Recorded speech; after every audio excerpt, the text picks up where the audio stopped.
Hello everyone and welcome to Servant Leadership Shorts. Today we are joined here with Mr. Ian Wheeler and Miss Ustina Guirguis.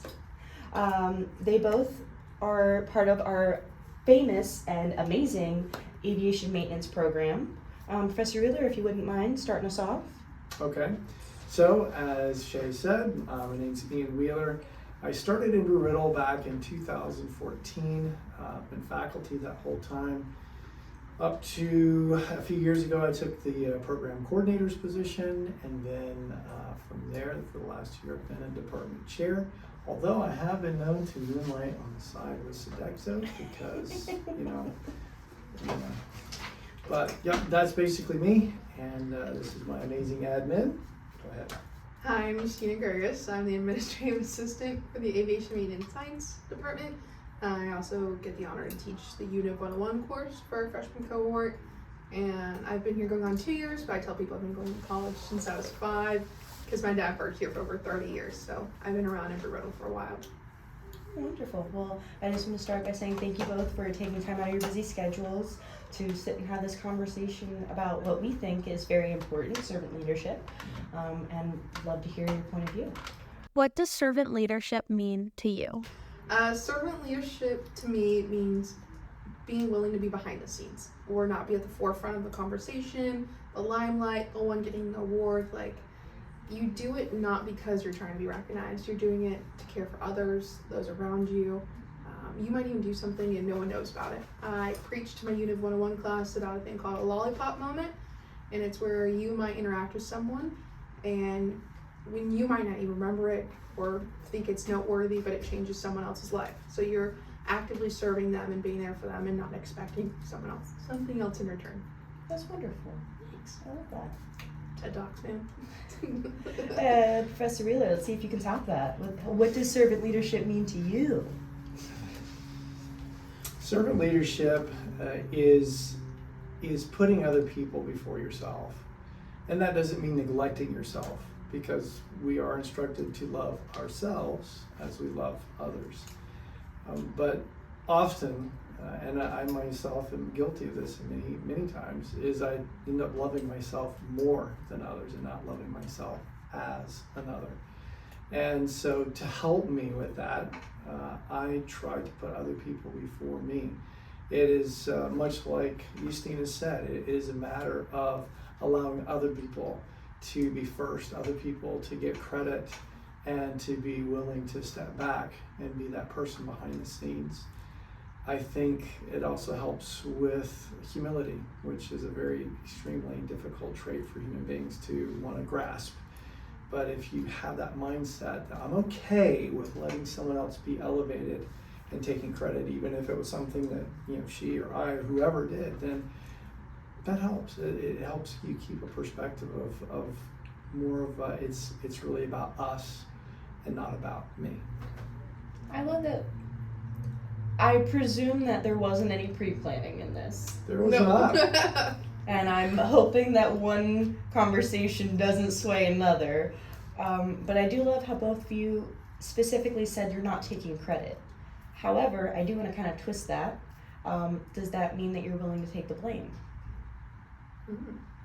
So I'll respond to that. As a chair, that is my job, if you will.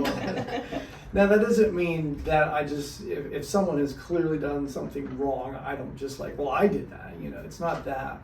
But it is in the things that human beings don't like to take credit for, the mistakes. And so if there is an issue, if there's a problem in the department, ultimately the buck stops with me. I may not be directly associated with it. I may not have made that decision that actually caused that, or it may have just been one element of several that were part of the problem. But that's who I am as a chair. I take responsibility for that, and whether it was my mistake or someone else's, it's still my job to go address it and try to get it resolved. So, I appreciate that. I think to echo Professor Wheeler, as the admin, my duties are to support him and make sure he's doing well. So I have to sometimes bring him the bad news, be like, hey, I messed up. The amount of times we've had that conversation. more than I care to admit.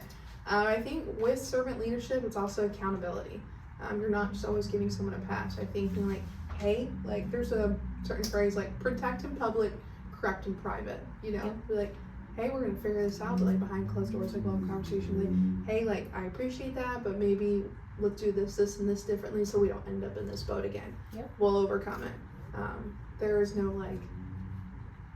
You can be kind all day long, but you need to be honest. You need to be accountable. You can't just let people run over you, because that's how you end up burned out. So, gotta hold accountable people. People accountable. Words are hard. I love that. I love that both of you are kind of on the same wavelength about things, and I appreciate that. How do you try to live out servant leadership in your role on campus? Professor Wheeler, would you like to start? Certainly. So I'll give you a professional, then I'll give you a personal example. So when I first accepted the position as chair, I was in my office and I was spending time with the Lord. I do that not extensively, but just little bits and pieces here, throughout the day. And it was funny because all these people that I had been lateral with, right? I was basically their peer, and all of a sudden I'm their boss, right? I'm their supervisor. And it was interesting because God really impressed upon my heart. He said, Ian, he goes, you have now better opportunity to get under these people and lift them up and help them, because you are their manager, because you are their quote boss. You now can actually go lower to see them get elevated. And it was such a great perspective for me to go, wow, this helps me take people to their next level, more so than I could as a program coordinator, certainly more so than I could as faculty. And that excites me, because I do love seeing people succeed, and I love being a part of that. That's really what got me into teaching in the first place. So yeah. That's beautiful. And as a personal example, I don't know if you may want to edit this out if it's not pertinent. And I'm going to be very transparent with everyone here. I think we're in a safe space. Is when I go home, so what a lot of people don't understand about my personality is I'm actually fairly introverted. I am not an extroverted person. Now, I come across here as pretty extroverted, but my wife and 2 daughters will tell you, when I get home, I got to go to the office, close the door, and just be by myself for a while and kind of recharge. And I would come home and there would be dishes, dirty dishes. I'm kind of the dishwasher in the family. There'd be dirty dishes in the sink. There would be the litter hasn't been clean, just stuff. And I'm getting home at 7:30 or whatever, and I'm like, gosh, I need to go decompress, and now I have other things that I feel like I need to go do. And I'd be kind of a whiny baby about it. And sometimes I'd even complain to them, like, hey, can't somebody help out here, blah, blah, blah. And then in his just amazing way, the Holy Spirit taps him on the shoulder and goes, Ian, it is your privilege to have a wife and 2 daughters to serve. This is an honor for you, so I don't want to hear you complaining about it. Now, he said that with zero condemnation, but it made all the difference in my opinion. So now when I come home and I see a pile of dishes, dirty dishes in the sink, I remind myself, it is an honor for me to do this for them. My flesh doesn't like that, right? When my soul wants to go play guitar or do something that's self, oriented.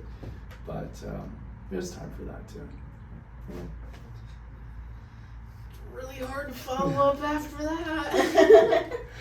This is not a competition. It is not. It is not a competition. That's all that Yeah. we are I'm a serving better each servant other. than you. Oh gosh. Both of you are amazing servant leaders, just being here and doing this, because this is something that neither of you had to do. Both of you were nominated, and you both could have said, no, I don't accept, or I don't want to do this. You could have given me any number of reasons why to not do this, except both of you made it work around your schedule, made it work around my schedule to be able to sit here and do this. And I appreciate both of you dearly for that. You're very welcome. I think to answer that question, professionally, I think job description of an admin is to be a servant leader. because we have to forecast so many events, kind of be the keeper of the knowledge, know all things, everything, and nothing. So I think it's kind of in the job description to have to do that. Me as a person, I take that from my parents. They raised me really well. Care for others all the time. Growing up, taking care of the elderly, taking care of them, my siblings, other church members. It truthfully fills my heart to take care of people. I think this world is sometimes awful enough. No need to add to that narrative. I don't know, the interaction you get to have with someone, I think is really cool. Like that interpersonal relationship, you're like, the Lord made you so uniquely, and I get the opportunity to engage with you and see a little bit of Him in you, So serving others. Growing up, we were always told, like, the first will be last and last will be first, So, like, just know that, your good deeds are getting written down, and just keep doing your thing, But yeah, I like being able to help people. Many hands lead to light work. You be the first person there, last person to leave. Yeah, well, it is tiring. It is rewarding too. And we shuffle day. I hope that answered that. Yeah, and I appreciate that, because that is something that I feel like a lot of people struggle with, is seeing the reward in it. It's like, if it's not something that your heart is in and it's not something that you care about, it's difficult to be a servant leader sometimes. So I appreciate how both of you have said that it was partially how you were raised, it was partially in your faith, whether that is your actual faith or your faith in yourself, your faith in your family around you and those that support you and that you support. I just really appreciate how both of your mindsets come together and culminate what is servant leadership in very different ways, but work very well together. Yeah, I really like that you said, like, sometimes it sucks. I don't maybe edit that out too, but like, it's hard. Like, you want to be selfish. You don't want to always have to care. But deep down, like, that's the right thing to do. And at the end of the day, you might be the only person who's willing to care. So you need to kind of, and I'm using this word loosely, like, carry that burden. Carry, but also that honor that comes with it. Yeah. Just be able to serve. I don't know. I like how you said that. It's a double-sided, it's two sides of the same coin, burden and honor. Just like blame and responsibility. And it just depends on the context in which you use it and the way in which you frame it to see it, or that you can frame it for someone else to see it. It's not exactly what the word means, but it's the context of it that also matters. Okay, well, you kind of already touched on our next aspect, which is... What is one example of a moment when you saw servant leadership in action? If you think long enough, there's probably a lot. I thought of one that involved her. I don't know. You can say it. If you're but I thought of another one that actually involves you, Shay. So, a couple Wednesdays ago, when we were having our little fellowship over there and our AI conversation and stuff like that, you really helped facilitate that.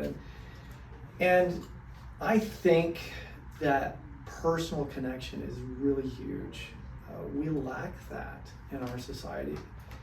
It's so easy to get buried into our technology, and those are great tools. I don't want to say I'm against phones or computers or any of that. Those are great tools, and they're entertainment, and there's wonderful things you can do. But because they often demand attention, so I made a comment earlier in a meeting I was in. I see you have a watch like hers. And you have something that you're wearing on your body that is continually pinging you and demanding your attention. And I've seen plenty of people interrupt conversations they're having one-on-one with a real person to address this. Now, this is my opinion, and you guys don't have to, or anyone doesn't have to agree with it. They're very welcome to disagree with it and think I'm wrong, but I think that the person, the living, breathing creature that's in front of you deserves pretty much your undivided attention, unless of course you know that there's potentially some emergency that you're kind of on call for and you need to check, right? But this thing, whoever they are that contacts you, and it could be a robot somewhere on the internet, should never take precedent over the real interaction. And what you were facilitating over there to bring us full circle was real interaction. I intentionally did not sit with the AMS table. I sat with a whole group of people I had never met before. That is tough for me. That is difficult. My personality doesn't naturally gravitate to that. But it was so wonderful to talk to those people, and I maybe never see them again. Maybe I see them around campus once in a while, but I probably will never have that type of interaction with them again. And the fact that you were doing something that brought together an environment that allowed that to happen, that is servant leadership. That is connecting human beings, and at the end of the day, that's what it's about. All of this, everything that we do, personal, professional, whatever, it is about connecting humans with each other in good, productive ways. Miss Ustina, Yes. have you seen servant leadership in action on campus aside from yourself? Which is daily. Yes, frequently. I feel like sometimes a job description of being on Embry-Riddle's campus sometimes is being able to be a servant leader. I'd say this whether you were around or not, but Professor Wheeler, obviously, is my boss, and I feel you should always be learning in everything that you do. And I learn consistently from him, day in and day out, what to do, what not to maybe do. She learned a lot from my mistakes. And you know what? I'm okay with that. If a mistake should only be made once, no need to make it again. Learn from them, right?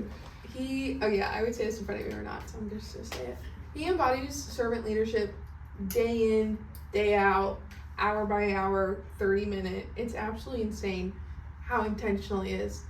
In full transparency, at first, it used to bother me how intentional you were. Like, I'm a very to-do list person and get this done, the very something-itis, you know, it's like to-do-itis, you know, like I gotta do this. So I'd be like, okay, here's your task, here's a task, here's a task. And he's like, okay, let me finish this up, and I gotta get back to this person, or he'll be having a conversation with someone. I'm like, you're supposed to leave 10 minutes ago. Where are you at? You know? But when he sits and talks with someone, you definitely know it. Like, he looks at you, and he's really looking at you and into your soul and into the conversation. Like, there's nothing surface level about him. Even his corny dad jokes, you know. There you are. As you know, we've had tumultuous times for different reasons, and Professor Wheeler is always at the heart of kind of giving balance and foundation to it. Whether it's intentional conversations with students, faculty, other colleagues, it's just always intentional. And I think that is something that we lack in society these days, and sometimes interdepartmentally or on campus or wherever. Like, you know, when you're sharing with Professor Wheeler, you're gonna have a good conversation. He might tell you things you might not want to hear. You might be crying, but don't worry, always make sure there's tissues in his office. Frequent crier, you know, instead of frequent flyer, frequent crier. You're also a frequent flyer, though. Yes. We will note that. Too many flights, too much anxiety. But no, you're just, I'm saying it to her, but also saying it to you. Like, you're very intentional. And when I said it bothered me at first, I'm like, man, like, there's other things we gotta do, but I think something I'm starting to embody. Everything is not that deep, you know, like the meetings, the emails, the Teams calls, like it's the connection, because we never know when that's gonna be gone, when that person's gone. I don't know, and one little thing can mean the world to someone. Like I said, lollipop moments. So you never want to interrupt that intentional servant leadership moment. So good job being a good person or whatever. Well, so in my office, and you've been in my office, you will notice, or maybe, I think you have, there's a certain individual who's right back in the corner, directly across from my desk. And when she or other people come in, and you know, and thank you for your kind words, I appreciate that. I knew you were gonna do what's about to happen. And you know what's gonna happen is I just go, well, he's the one over there that's really responsible. So for those of you who don't know what's in the corner, there's a picture of Jesus kneeling in the Garden of Gethsemane that my dad painted on black velvet, interestingly enough. And nobody in the family wanted that. And I didn't really know what to do with it. And my wife was like, you can hang it anywhere as long as it's not within my house. And so I'm like, okay. That limited my options. So I stood him up in the corner over there in my office, and that has turned out to be the perfect place. Because I literally have like direct line of sight to him all the time. And it's, yeah, it actually was very fortuitous. So anyway. I do want to kind of detract from our actual interview at the moment and just say that I have had intentional conversations with both of you about lighthearted things and very important things, personally, educational wise, and I agree that both of you are, it's like looking in a mirror, in case the two of you didn't realize that, hence kind of why we're doing this in tandem, because like I said, you have your own way of doing things, but you are both very similar in how you do those things, in how you care about people, in how you carry your conversations, how you're intentional with others. And I've noticed that it doesn't matter if I'm just stopping in to say hi, how you doing, or if it's like, I want to talk to you about this thing or that thing. You always push your screens away. You slide out so that we can have a face-to-face, eye contact to eye contact conversation. You are fully present always. And that is not something that I am used to. I've dealt with a lot of faculty, a lot of admin, a lot of staff on this campus, and students as well.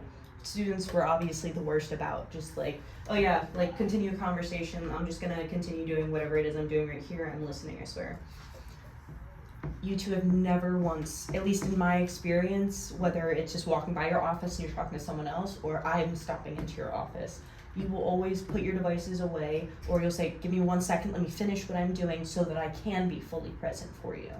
And I think that is just one key point of caring and showing and living servant leadership, because it is about those human connections. It is about being here, being present, being accountable, and all of those things matter. And I appreciate both of you dearly. I also want to ask, do either of you know why you were nominated?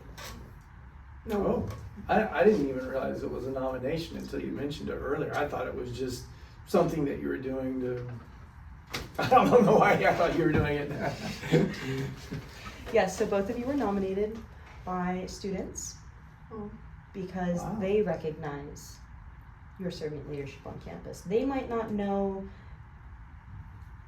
they might not have studied servant leadership, but they know what it means to them, and they recognized you individually and said, I think that this person would be a great candidate. I have no choice. I am not allowed to say, yes, I wanna nominate this person. I'm here. I'm here to do the interview. And that being said, you were both nominated for very similar reasons. Exactly what we've been talking about. You were intentional with your students, with your faculty, with your staff. Both of you were also nominated by other faculty because they recognize you and all the things that you do, because you put the team first, you put the students first. It's not that you're neglecting yourselves, but it's that your work behind the scenes is always seen by those around you, whether you notice it or not. So I just want to say thank you again, because we need more people like yourselves here in this world, just that care about others, that care about everything for different reasons and are willing to take a step back, let someone else have the limelight, let somebody else take the credit, and still be okay with supporting everyone else. Why do you think servant leadership is important in our community? Well, Shay, I think you just answered the question. There's just not enough people that do it. And I think I'm pretty clear to see the results of that.